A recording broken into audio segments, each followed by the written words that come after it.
কি ঘ্রাণ মামা, কতদিন খাই না। সব তো ওই দাদা বাবুদের দেশে পাঠাই দেওয়া হয়।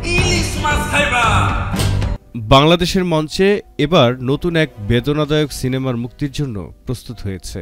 বড় ভাইরা তোর 2011 নম্বর উপরে ডাকছে।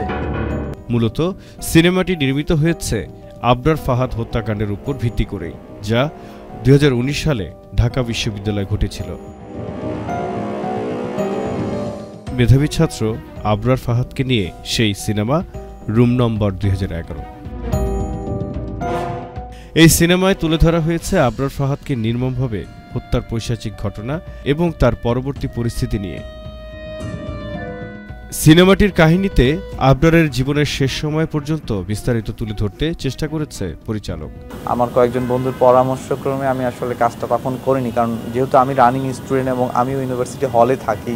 সোশ্যাল মিডিয়াতে একটা পোস্ট করি 6 আগস্টে যে আমরা এরকম একটা কাজ করতে চাই, আপনারা আমাকে কাইন্ডলি আবরার ফাহাদের পরিবারের সাথে যোগাযোগ করিয়ে দেবেন ওদের ফ্যামিলির কাছে। তখন তারা এটাকে পারমিশন দিলেন এবং সবচেয়ে বড় বিষয় যে আবরার ফাহাদের ছোট ভাই আবরার ফায়াজ সে যথেষ্ট তথ্য দিয়েছেন আমাদেরকে এই ব্যাপারে, যা শুধু তার পরিবারের জন্য নয়, পুরো সমাজকেই হতবাক ও মর্মাহত করে তুলবে।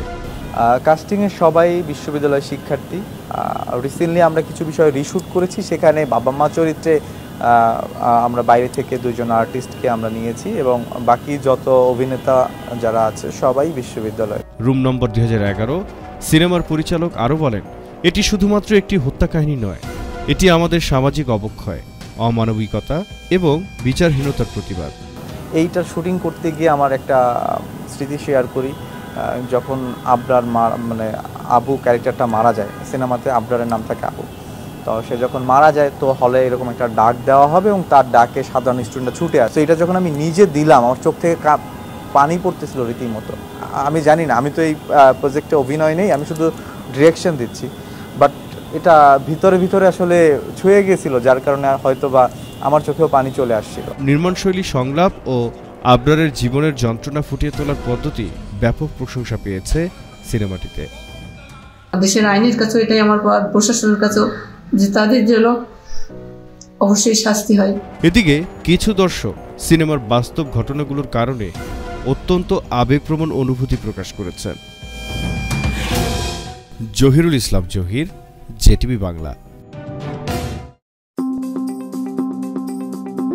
জেআরএফ-এ সুস্বাগত। জেআরএফ রেমিটস, জাপানের 1 নম্বর রেমিটেন্স কোম্পানি। বাংলাদেশ থেকে যে কেউ যে কোনো সময় নগদ, বিকাশ বা ব্যাংকের মাধ্যমে টাকা পাঠাতে পারেন খুব সহজেই।